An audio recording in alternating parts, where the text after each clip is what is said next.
Ouvrons donc ce journal par une page américaine avec le clap de fin pour la Convention démocrate, un événement des plus stupéfiants sur lequel la candidate Kamala Harris compte bien capitaliser pour la suite de sa campagne contre Donald Trump.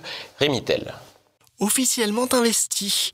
Mercredi soir, le ticket Harris-Walz a accepté le soutien du Parti démocrate dans la course à la Maison-Blanche, car après Kamala Harris mardi, c'était au tour de son colistier Tim Walz, actuel gouverneur du Minnesota, de consentir à l'adoubement des siens.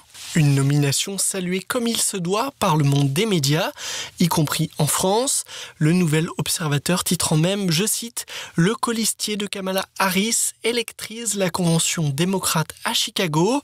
Et mettons l'hypothèse que nos confrères confondent l'actif et le passif, car si le charisme de Tim Walz reste à démontrer, il est en effet apparu complètement survolté devant les militants. Tim Walz.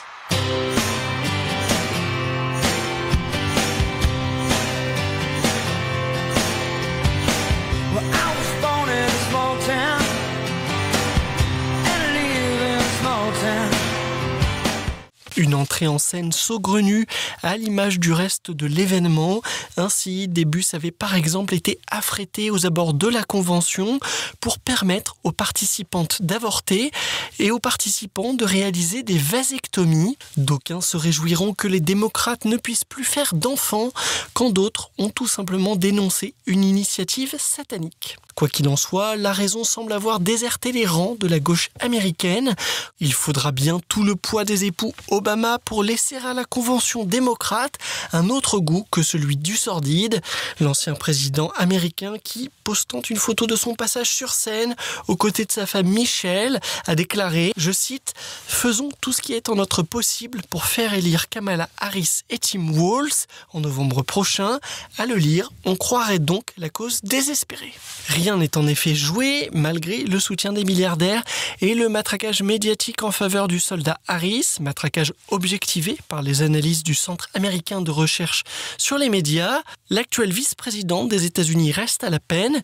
D'après un récent sondage, il se pourrait même qu'elle ne remporte aucun État clé. La campagne pour Washington sera donc dure et violente, outrancière même, dans un style très propre aux États-Unis. Les gens me disent « Sois gentil avec elle ». Mais vous avez entendu son rire? C'est un rire de personne folle, un rire d'hystérique. N'oublions pas cependant que côté violence, les démocrates et la gauche américaine, dans son ensemble, ont davantage donné que Donald Trump. De même, ils estiment que le style particulièrement enjoué de leur candidate contraste pour le mieux avec l'image de sénilité de Joe Biden. Au soir du 5 novembre, le gagnant, qui qu'il soit, n'aura de toute façon pas les coups des franches. En cas de victoire de Kamala Harris, celle-ci devrait composer avec une Cour suprême dont la jurisprudence penche de plus en plus à droite. Quant à Donald Trump, il serait contraint d'affronter de puissants bastions wokistes, notamment dans les grandes villes des côtes est et ouest du pays, sans compter bien sûr sur les opérations de déstabilisation tentées par l'État profond.